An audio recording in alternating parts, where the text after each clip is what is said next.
definitely hoping to make this a very interactive experience for everybody to the extent that we can. My plan for this webinar is honestly to start with a few slides, hit a couple of quick talking points in maybe 5 minutes, and then jump into a demo where we'll be giving people an opportunity for me to walk around different parts of the platform and ask questions. So that's the overall sort of agenda for today. And I hope that everyone is going to really participate. But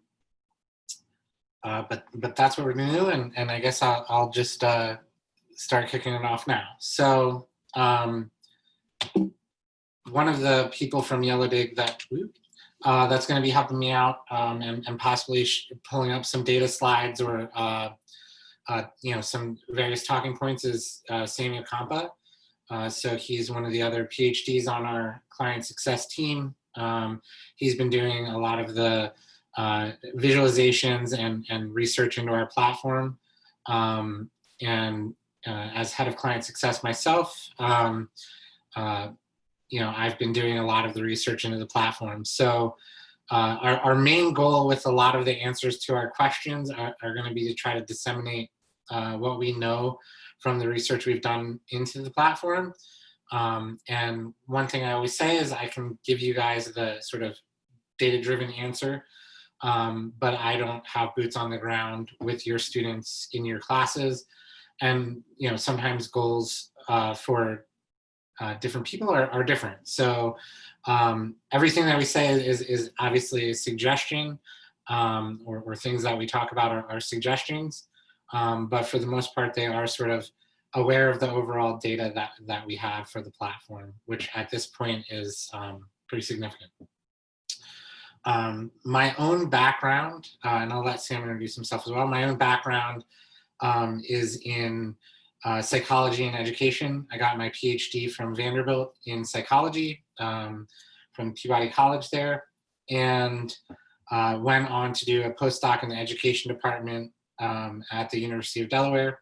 All of my research has been focused on learning from informal learning situations, video games, and different kinds of spatial puzzles and things like that. I got into ed tech through a grant that I wrote with an ed tech company, and sort of got into applying all of that research, and that's what I've been doing since. Now I'm sort of in charge of managing all client success, client support initiatives at Yellowdig. So I have a good feeling from professors, from students, and from our data about things that work, don't work, and how and why they might work. And certainly I'm hoping that we get into a little bit of nuance as we're answering questions that I might not normally cover in some of our other educational materials. So Sam, do you want to quickly introduce yourself? Sure. I'm having trouble starting video, but you can't see me. I'm waving. So yeah, I'm the client success analyst here. I did my PhD in philosophy at Fordham University. Before that, oh, my video's back. Before that, was a proud Minnesotan. Did my BA at Bethel University. And a lot of the work I do here, in addition to developing some of the instructor training materials, is data analysis. So when we talk about proven practices, often we're talking about practices that are backed by the data we have, both that we've collected and analyzed. So I do a lot of my work in Python, in addition to database querying. So yeah, whenever you have questions about anything data, I'm your person. All right. And some of you probably know Bob. I just want to quickly introduce him, but he's one of our client managers, and he will be probably interacting with a bunch of you over the course of your interactions with Yellowdig, and I know that he's talked to quite a few of you already. So he's a good person to know and reach out to, especially. So, all All right, I want to quickly run through just a couple of slides to set the stage a little bit for Yellowdig and why we exist as a company, or sort of a lot of the things that have guided the design. And I think it's important, you know, some of you probably have seen this slide in our user certification course, but I think it's really helped set the stage for what we're trying to do. And you know, the standard discussion assignment framework is probably familiar to most people, and it looks a lot like this in most instances where, you know, a professor posts a prompt and then students have to respond to that for a given week of the course. It's about you know, a single topic generally, or maybe a couple of topics. And all of the students have to respond to what the professor asked. And then usually, you know, it's like make a post and then a couple of comments. And one thing that I talk about a lot is that this framework has some real downsides to it, regardless of how talented the professor is, how good their prompts are, and sort of how motivated their students might be, even sort of at the outset. So to me, a lot of those sort of downsides are all around a lot of the deadlines and how students perceive their role in these discussion assignments. But what we tend to see is that individual students that are sort of the go-getters will come in at the first week and try to get conversations started. But they'll quickly learn that there's no conversation to be had. There's nobody else there. There's no incentive for them to come early. And so they start to actually procrastinate. And the procrastinators sort of come in at the deadline and do their post, and they comment on two other students' posts. But one thing about their participating there at the end is that they don't actually ever interact with any other students. They're answering the professor's prompt, and then they're posting to other students that have already completed their assignment. They have no reason to have any kind of back and forth conversation or any interactions with those students whatsoever. And so those students actually, you know, and then we start the next week, and those students, you know, never actually have any interaction with any other members of that community or any other members of that class. So those students that are procrastinating, maybe already disengaged from the class, maybe you know, already having trouble connecting with other students and getting involved in the campus, you know, or college experience. Those students, on average, are being isolated by this actual framework rather than sort of brought into the fold. And that's something that's just part and parcel of this sort of weekly cadence and conversation. And so that's one major thing that we've tried to reduce. And deadlines, getting rid of deadlines is one way that we can do that. Reducing the reliance on individual prompts is one way we can do that.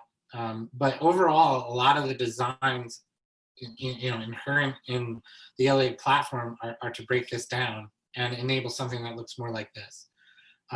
Where, you know, maybe the professor still kicks off the class, introduces themselves, gets everybody to introduce themselves, but then their role throughout the course is more to engage in the conversation. Maybe they do post, you know, an interesting article that they find or something related to research that they were doing about, you know, course-related topics. But in this framework, we hope that students will also take the lead, will bring their own discussion conversations. We'll find things that are tied to sort of their real lives and the courses. One other thing that we think is really important about Yellowdig communities and breaking down that discussion framework is that within a community, students should be encouraged to ask questions, especially if other students might have those same questions, and to allow conversations to unfold from those things that students recognize that they need. And so, you know, part of the problem with discussion prompts is that it implies that the only use for those discussion forums is literally to answer those prompts. Whereas in a Yellowdig community and with how our point system was set up, we hope that students can ask questions, get answers to those questions, and learn from them. And that will actually build upon all of the things they're trying to learn. One other thing that I think is interesting to think about from an educational standpoint is the fact that, by allowing topics to shift or continue or restart later in the course, you get an ability for students to revisit past conversations or past topics, maybe to blend those topics together and to really integrate across, the entire course, as opposed to having weekly topics that are truly bucketed and separated from one another. And what we find is that this framework has really been helpful in terms of driving better student interactions, true conversations between people, and that those conversations, by being allowed to continue across weeks and to be, a little bit more free form, are able to sort of pull all students into that fold and really have those students interacting with each other in really meaningful ways. So I want to stop there and see if there's any questions that have come in the chat while I'm talking. And if there's anything, Sam, that you wanted to add to that. Nothing I have to add, just kind of keeping pace. So it might take me a little bit to answer the questions. And if you're at all having trouble tracking the chat, why don't you just direct your questions to the Q&A, and then I'll be able to address the questions in a threaded manner. Okay, sorry. Yeah, I guess I should have suggested that. Okay, so we're on to the sort of Q&A portion of this, and I think what I'm going to do is, stop my share for just a minute. I'm going to pull up the platform and pull up, the slide deck that I have with some of the slides in it that I think will help answer questions that are almost certainly coming. But one thing I want to do is definitely jump into the platform and be able to bring that up. So, sorry.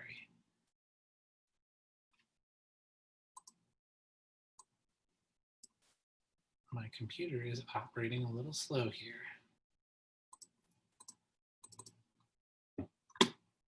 All right.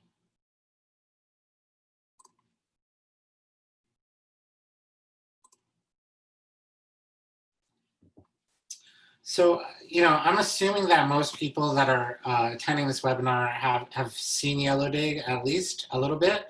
I don't know if that's a completely safe assumption, so I'm just going to quickly run through a standard sort of integration. So this is a Canvas, dashboard for a typical student.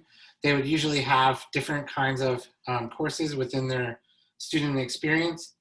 Here you see we have a Business 101 course. This is our sort of demo environment. We have a Business 101 course, which is mostly what I'll probably jump into. But Yellowdig is also sort of set up to be used in a lot of other use cases for class cohorts, for student orientations, for student clubs, things like that. And there's a lot of different ways that you can access Yellowdig. So for most of you, I'm assuming you're going to be using it in a course, and the typical, easiest way to get students into Yellowdig through a course is to LTI integrate as an LTI tool, which basically just installs Yellowdig, either into the side navigation area, into assignments. And there's different reasons or different ways that we would suggest doing that. If you're using Canvas and you want to use the grade passback, it's really important that you put a Yellowdig assignment in. Every student will have to click into Yellowdig through an assignment in order to establish the grade passback. And what we usually recommend for Canvas users is to hide the side navigation until every student has clicked on the assignment. Reason being, we can't make this a graded LTI link very easily. There's a way to sort of create a reroute, but if students click on this and only this, they will not get their grade passed back to them. Most of the other learning management systems, when you create the link through an assignment, there's less concern about this, but for Canvas users, we would typically recommend hiding this until, the second week of the class or something when every student already has their grade established. But the experience for, go ahead. Oh, I just wanted to let you know that there are a few questions in the chat that should probably be surfaced. Okay. I didn't mean to interrupt you. I thought you were done with that thing. So there was a question about total of the 100% participation points, why the number is so high. There is another question about what to do when there's a break week with regard to points and the buffer and all that kind of thing. Okay, so the reason, one of the reasons that we suggest having the point system total be so high is really just purely so that you have enough places to distribute points across all of the point categories. And what happens, you know, there's 5 ways that essentially 5 ways that people can set up their point system, and you have to distribute points between all of those categories. If you do something like only use 100 points and you have a 10-week course, that means you only have 10 points to distribute between all of the different point categories.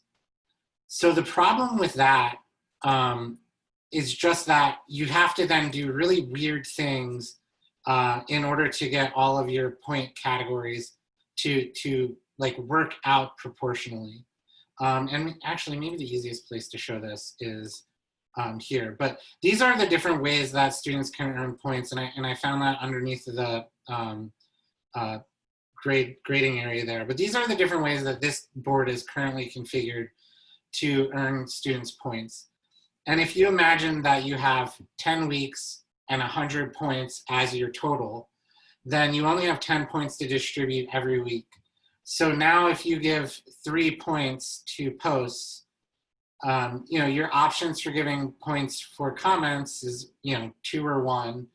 And then the numbers that you could put here could just make these really sort of out of whack in terms of how valuable they should be, right? So, you know, if you made this, if you made a post worth 5 points, do you really want to allow a reaction to be worth 1/5 of it? Maybe not. In this case, it actually is set up that way.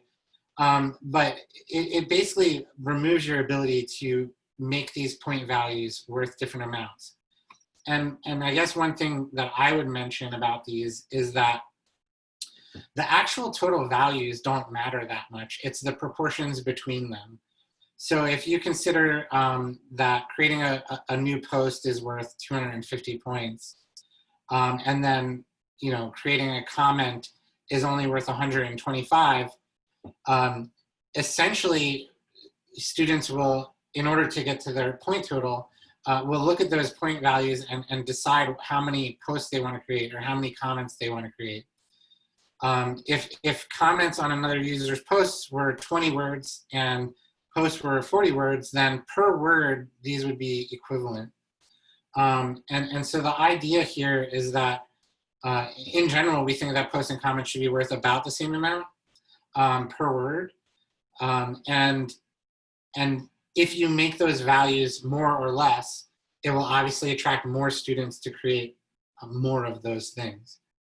And so what we'll see in a lot of cases is people will say, for example, I want posts to be worth a lot of points because I want students to put a lot of time and energy into doing them.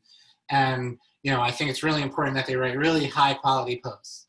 And so they'll jack up the number of points for posts well above what students will get for comments. And what happens is students start only creating posts. And so you need to sort of balance these different point categories out in order to make them drive the kinds of behaviors you want. And one way that you think about that is just you make the things valuable that you really want students to do. And that one of the reasons that you know, we want to make sure that we're still getting pretty good numbers of points for these things is that these are the receiving comments from other users, receiving reactions from other users are part of what drives the quality for students. They will, you know, they will try to get other students having real conversations on their posts. They'll ask better questions in their posts to get students started. They'll talk about things that really are thoughtful and relevant, you know, in an article that they link to, so that other students will engage in a conversation with them. But overall, the reason that we suggest a lot of points is so that you have more freedom to adjust those points between the categories. And I guess the other reason, you know, a tangential reason, is that we actually see that students are less confused by Yellowdig's point system if the points are not aligned with your course points. So, you know, you've probably seen suggestions of using something like 10,000 points, right? If students know that Yellowdig points are not equivalent to the course points, they understand that there's actually a translation happening. And so they're less confused if there's ever, you know, any reason that they're sort of out of line with one another. And because our passback happens once an hour,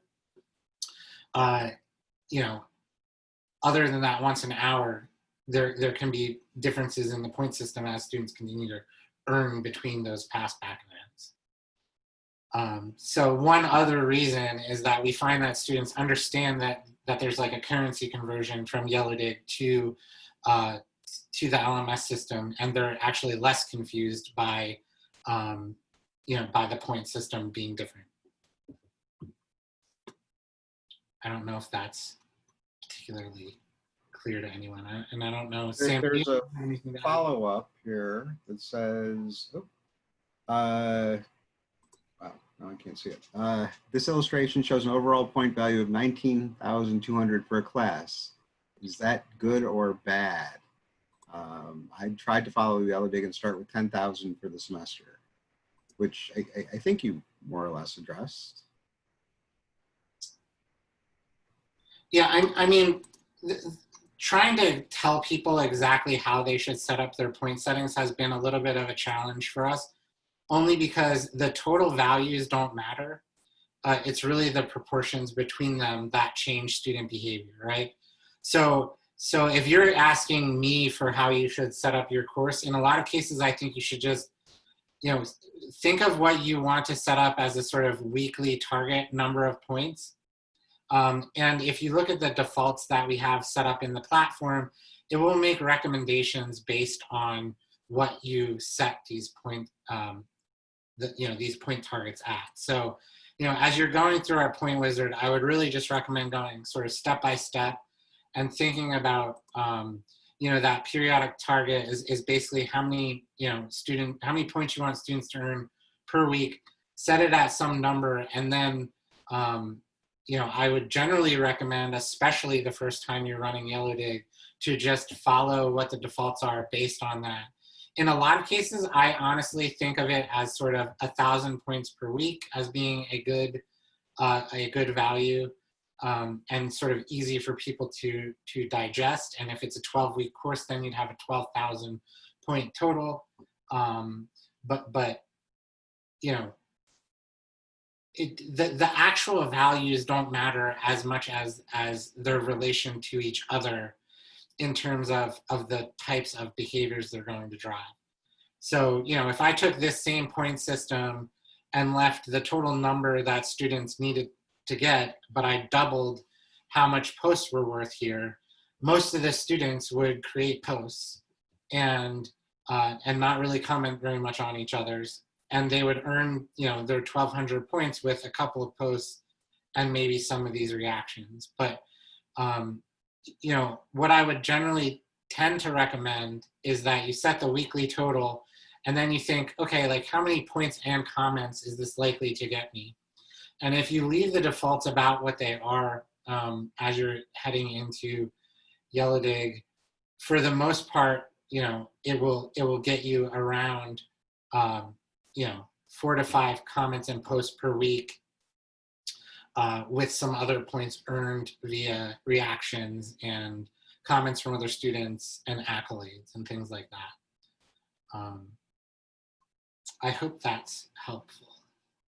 If it's not, ask another question and I'll try to target it. Bob, you had mentioned something else, but I forgot what it was. Not related to points. That makes two of us, but there was a question, and Sam addressed it to some degree in the chat about accessibility and screen readers, but that might be useful for the whole group to hear. Yeah, so you know, a lot of people may or may not know, but we had a version of Yellowdig previous to this that we call the Classic platform. And one of the reasons that we built this platform from the ground up was to improve accessibility. And Sam, you can probably talk a lot more to accessibility, so I'll actually let you pick that one up if you want to. Yeah, so as far as accessibility goes, I posted a link to our accessibility documentation that you're welcome to look at. Our most recent VPAT from 2019 is also available upon request. So that'll give you a pretty detailed breakdown, but as far as screen readers go, the support should be very broad, though we do recommend using a browser like Safari since they have more robust screen reader support. We also support tab navigation. Brian, I don't know to what extent you feel comfortable demoing that. But yeah, so for those who are vision impaired, we've got pretty robust tab navigation. And yeah, I've tested it with screen readers. We've got a little video demonstration of the screen reader if you want to see it for yourself. That's all in the accessibility documentation. I'm not an expert at this, but you can definitely do it. Well.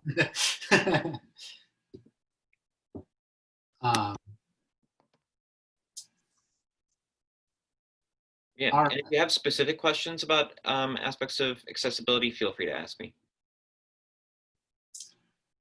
One of the things that I wanted to make sure that I showed to everybody is a little bit of the sort of data side of things. And so we've recently put in some different reports that you might want to be aware of.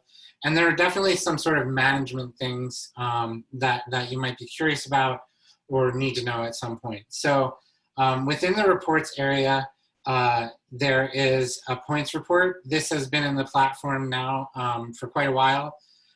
We've just recently turned on for everybody additional reports in the community health area and here for your community. So this points report will show you every student, how many points they've earned. And within that is a log of student activity. So here you'll be able to see everything that earns students points, you know, the word count of those posts. And if they didn't receive points, why this badge is not worth anything. But I'm trying to find here. Some of these were, like this comment was not enough words to get the minimum, so they didn't receive any points. Here, the student reached and exceeded the weekly max.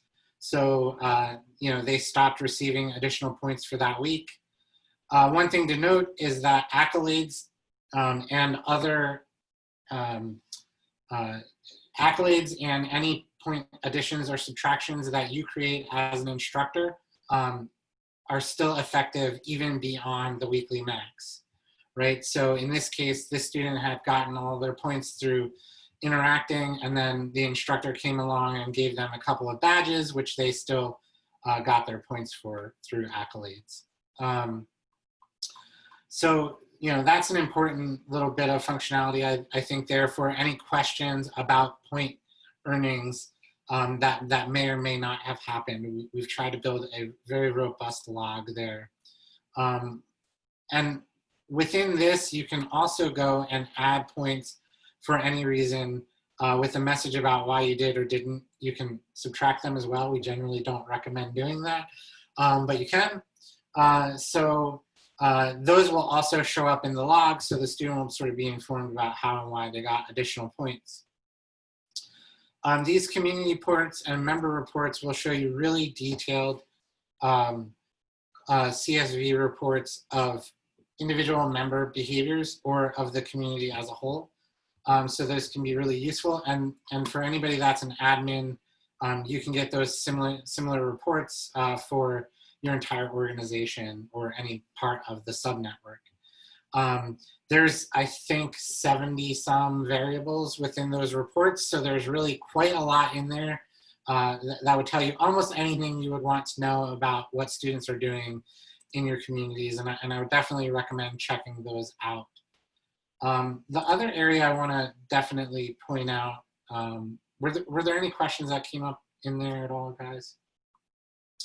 It's really, here's the community health area. And so this is a new feature that just came out of beta. It should be turned on for every organization as of today. But this will show you a summary of all of the things that are happening in your community with a sort of per active user, active member number that sort of lets you know overall how students are doing. I always point out the conversation ratio.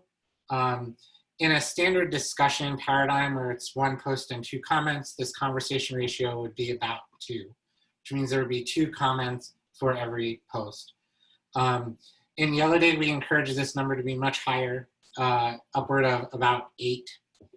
At this point, we honestly don't have any data to indicate that higher conversation ratios are bad and that there's any sort of peak in what they are. But what we do know is that you know, communities with conversation ratios over 8 tend to sustain really good back and forth conversations, and students tend to participate in those well above the course requirements, well above the course grade. So they'll get something like, you know, 125%, 150% of the point requirements. Right. Yep. There's a great question in the Q&A, and I didn't know if clicking answer live meant that you would answer it or what would happen, so I just thought I would surface it. And Nancy asks, how would this platform be best utilized for student organizations and extracurricular activities? Yeah, so I can quickly answer that. Anytime students come into Yellowdig, they're going to see this kind of view. And for a typical course, they launch directly into the community for their course, which is that experience that I sort of showed through that LTI launch. It's useful to know that Yellowdig is its own standalone website, and that, in fact, it opens, you know, as its own website. And there's sorry, the Zoom window is totally getting in the way. But as a standalone website, students can log into it directly through yellowdig.app. If they have a browser on their phone, they don't need to go through Canvas or Blackboard or anything like that. So, you know, once they have an account in Yellowdig, any community that they become a member of will be in their My Communities area. And those communities can be for any purpose. So here, you know, I have Business 101 as one of my courses, but I'm also enrolled in a student community, in an engineering study group, in a Greek life organization. And those communities can be created depending on how you have your organization set up. So you can turn this off if you want, or you can turn it on. But students can create their own communities, or you know, any instructor, admin, whoever can create communities that are outside of LTI. We also do a lot of single sign-on, so we can work with you to set it up so that a single sign-on from a student portal would launch into Yellowdig. But essentially, once a student becomes a member of a community, they're able to jump around between all of those communities anytime they're inside of Yellowdig. And so just to give an example of that, here I'm in my Business 101 course, but once I'm in Yellowdig, I can move around and join, you know, and get into different communities. And so, you know, the optionality for starting different student organizations or hosting those communities would basically just be creating them in some specific part of the network and then getting people into the community. And there's a couple of different ways that you can do that. So one way to do it is just to invite people. This invites them directly via email into whatever community you're currently in. There is also the ability to use a share link, which allows you to copy a link that you can give to people. And then anybody that would click on that link here would be able to join that community as a member. So that's sort of two routes to get people in outside of LTI. The other one I mentioned is single sign-on. And a lot of people do what I sort of showed earlier, which was, basically a lot of schools will just set up non-credit bearing courses with LTI links in them. And then you would just be able to, launch into Yellowdig from those LTI links. I don't know if anybody on Yellowdig has any other thoughts or things they want to add to that.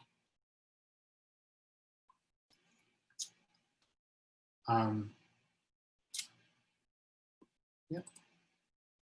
So I'm looking at.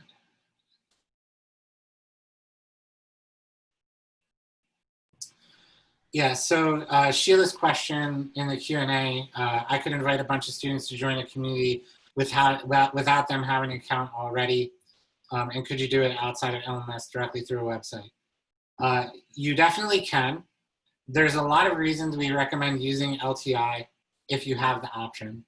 For a number, the very first one is basically the ease of access for students, right? So, the experience for a student using an LTI launch is they come into the course, they click on the link, and it launches them into Yellowdig directly.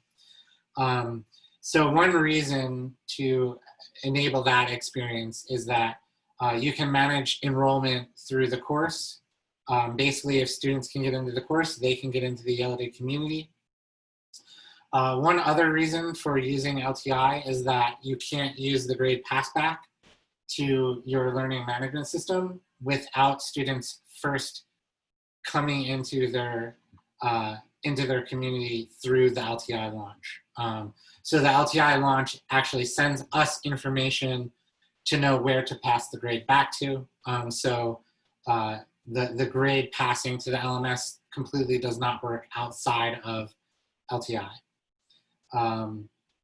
You could, of course, I guess, copy and paste from our different tables and reports, but the sort of automatic native passback doesn't work.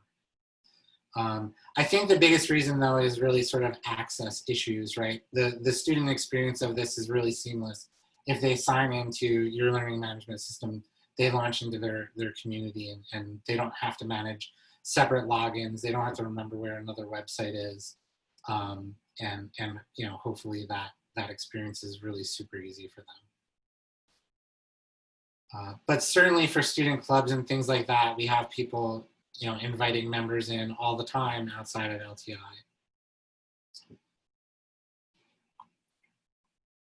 And one thing that's worth knowing about Yellowdig communities in general is that whoever creates it is the person that becomes the owner of it, right? So, when you're adding Yellowdig to a course and you launch into it and you're the first person as the instructor, you become the owner of that community. If a student were to, create a community in Yellowdig, they would be the owner of it. And so, one thing to think about in terms of managing those communities is just who you want to allow to be owners and admins.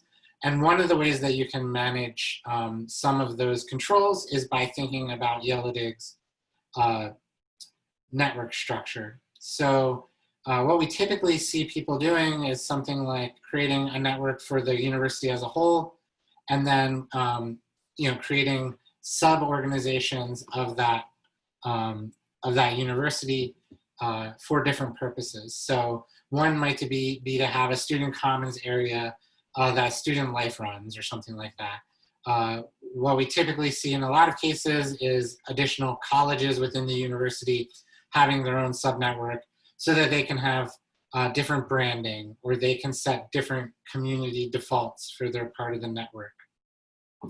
And this tree can go down to sort of a third level where maybe you have different departments that have use. One reason for doing that, I kind of jumped out of the community health area before I talked about it, but one reason for thinking about how you want to arrange the network is that we can export data for any of these individual subnetworks. So within the health check area, we do this interesting scoring comparison thing. But here we're showing Yellowdig Global, this is every community within Yellowdig. For your institution, if you have more than 3 boards in any of your subnetworks, you would be able to compare your community against other communities in your department or in your school. So it gives you a sense of sort of how you're doing in relation to other peers, other peer instructors. But I do want to talk a little bit about this community health area, which I think is really interesting. First of all, we have a health check here where we show which of our best practices we can detect from the current settings in the community. And it allows you to go in and change those settings to align with some of our best practices if you want to. Underneath of that, we have scores for all of the different, for a bunch of different metrics that we're tracking about communities. And what we wanted to do was basically show, different factors that we thought were important. And those factors are sharing, listening, and interacting. So if you think of the sharing score, this is what typically a lot of people focus on in a standard discussion framework, right? I want my students to create a certain number of posts, a certain number of comments. I'm hoping that they interact with a certain number of links, but a lot of what they're focusing on is consuming content, consuming and creating content, creating content within the community and sharing and having students share with each other. At Yellowdig, we think that listening to one another and consuming that content is super important. And so we wanted to surface a number of variables related to that. We're looking at how many posts are actually being viewed by students. We're looking at the number of hyperlinks that they click on. We're focusing on student conversation ratio, how much students are actually engaging in back and forth conversations. You really can't engage in a conversation without listening to one another. Other variables that we're tracking are interacting scores. So, the number of connections that students have made with each other, the percent of the course community that is actually connected. This one here is the number of posts with 1 or more comment. One of the things that we've seen in a lot of standard discussion frameworks is students will create a really interesting, thoughtful post. They do it at the end of the week and nobody ever looks at it. Nobody ever responds to it. So we're tracking a lot of these kinds of data points. And then we're comparing them to, or we're creating percentile scores for each of them. And then these scores up here are the average percentile score for this community. So, so this community is doing pretty well on interacting, but overall it's on the low end for how much people are posting and sharing content. But this gives you a good rundown of sort of where your community is in relation to the average Yellowdig community or in relation to your institution as a whole. And I definitely recommend thinking about this as you think about sort of your pedagogy and what changes you would make throughout the course. Okay, so I have a checklist of other things I can definitely cover. I want to pause there though and see if there are any other questions that have come up that I might be missing. Yeah, Brian, in the Q&A, Michael Johnson has a question that I encourage you to take a look at. Yeah.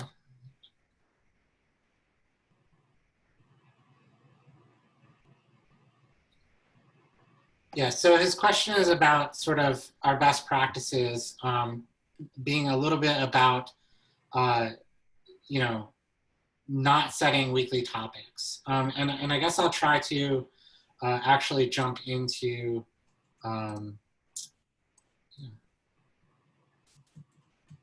try to jump back into the Business 101 because I think that'll be the best setup for answering that question. So, in a lot of our educational materials around Yellowdig, you'll hear me say something like, don't prompt students. And a big part of what we're trying to do when I say that is to break down this sort of pedagogy where we have a deadline and all of the students start talking about a new topic at once. There's a couple of reasons the deadline is super important. So what that actually looks like in practice in a Yellowdig community is typically to set up a whole bunch of different topics that you think will cover the kinds of things that are going to be arranged throughout your course. Most often, these would be things that you would naturally be covering week by week in your course. So this is a Business 101 course, and maybe week 1 is marketing, week 2 would be finance, week 3 would be accounting. And you would just put those in as your sort of high-level organizational topics. And what you can do is sort of change this to required or not required. For a course-based use case, I really like making these required, and I'll show you one specific reason in a minute. But if you require students to use topics, then as they're creating new posts, they will have to use one of the topics that you've established here. And I can show that. But basically what we're hoping is that students will go out into the world, find an interesting article to share. They'll ask a question that's related to something that happened in the last class.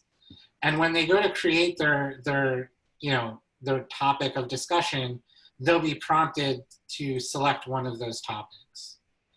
So now if I had a question about accounting, and I was a student in a class, and maybe it was 2 weeks ago, but I'm trying to study for the midterm, and I have a question about accounting. I can come in here, I can create a post and say, I didn't understand this, and I can put that accounting topic in there, and I'll see if they're actually, I put the Q&A topic on there because I had a question that I'm hoping somebody will answer.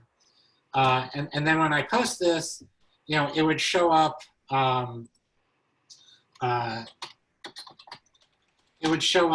in the feed, and any student would be able to answer that question for me. And the basic idea, the basic concept there is that by using those topic tags, students will sort of naturally organize the material in the feed. And then if I have any questions about anything in accounting, or I need to look at that topic, I'm able to filter the feed by that topic alone. And so if I had accounting, now I know that every single post that I'm looking at is related to accounting. And those filters, there's a really robust filtering system.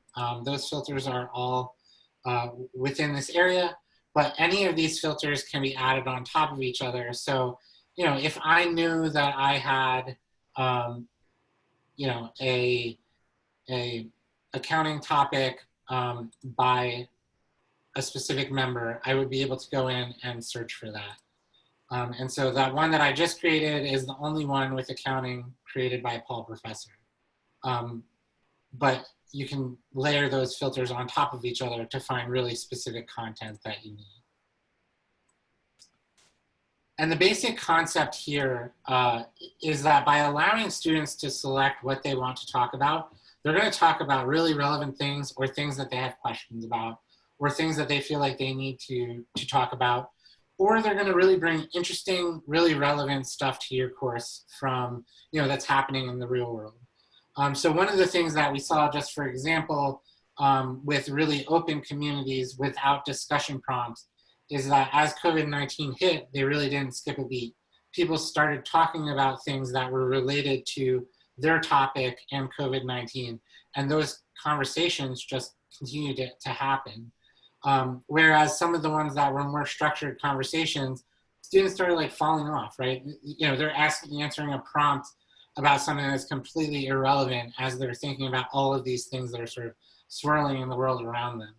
And I think that's one major difference when we start talking about communities versus the discussion prompt-based design, is that communities are really responsive to the things that students need and students want to talk about. Really responsive to things that are happening in the world. and they just sort of automatically adapt as the world around your class changes.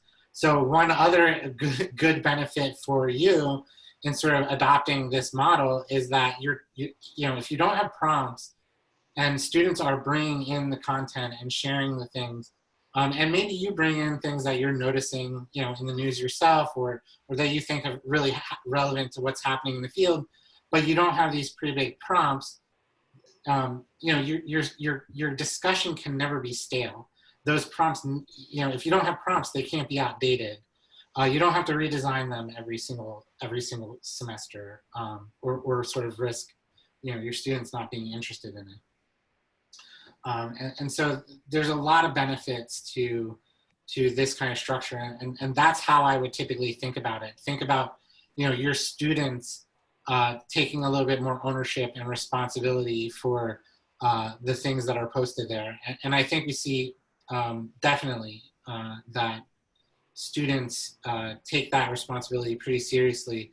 And frankly, if they know it's their job to share things and help other students learn, they tend to really do that and find value in doing that. So Brian, we have about 8 minutes left. There was a question from Pamela about examples of how instructors have used groups and why you might want to use groups and why you might not want to use groups. Yeah, so we are currently working on some additional features for our group settings, but there's a couple of different reasons people might want to use groups, and there's a couple of different reasons they might not want to. I think the first thing that people should know or hear from me is that I've never been able to find a good reason or a standard set of rules or that I would pass out in terms of how and why people should and shouldn't use groups. But the first thing that I would say is that I think there's much more danger in making groups too small or subdividing the conversation too much. Because if you don't get enough,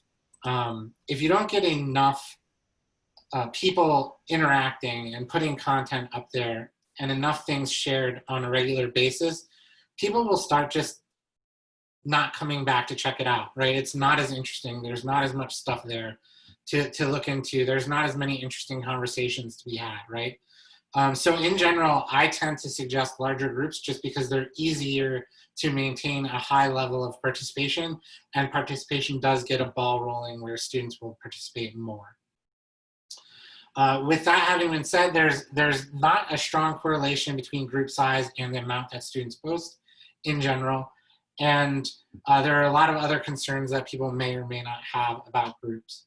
So one good reason to use groups within Yellowdig, if you're going to sort of fragment a larger set of students into a smaller set, is that the way that our group functionality works in Yellowdig is every member is assigned to a group, and then depending on public visibility, they'll either only be able to see posts by people in their group, or they'll be able to see posts with a group tag, but they'll be able to see everything.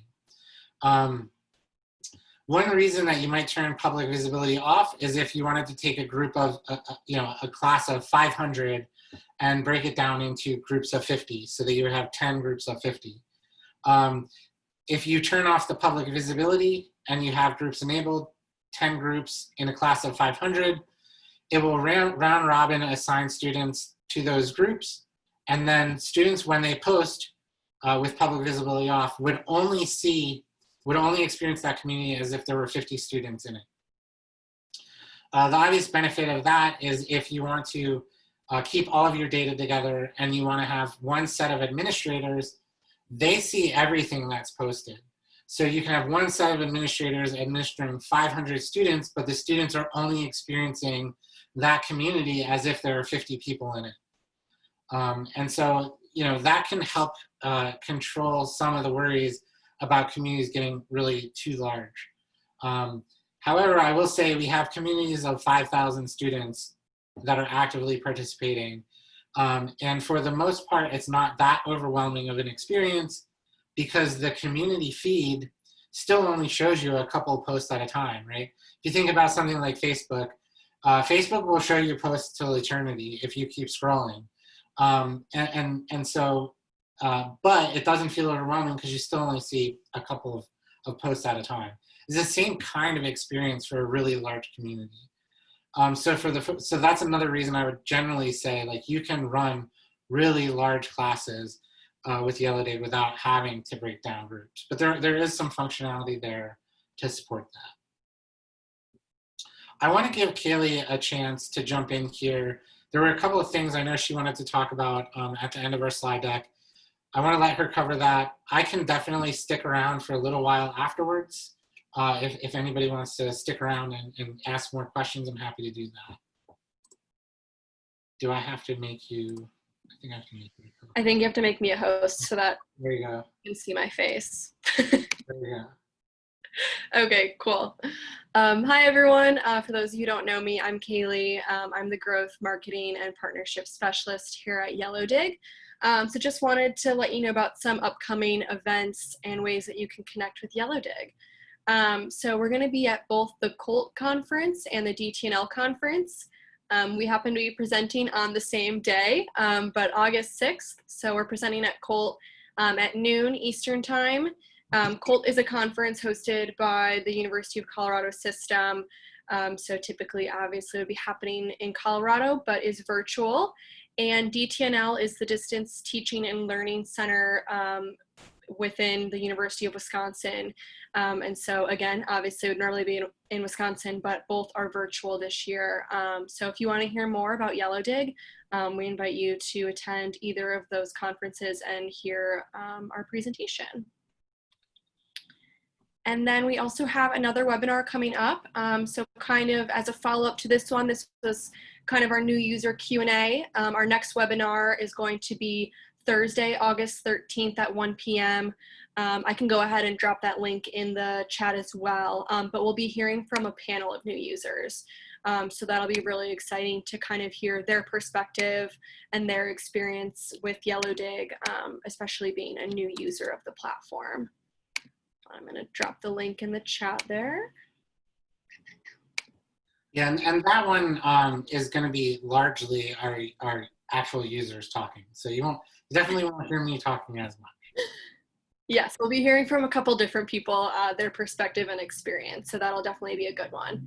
And then last thing I wanted to cover, you know, if you are interested in using Yellowdig, maybe you attended this webinar just to kind of check it out. We are offering now a free 6-month trial. So if you are interested in checking that out and learning more about that, you can always email us at learnmore@yellowdig.com. And then I'm also going to drop in that, that link here too as well. So you can sign up for our offer if you are interested at all.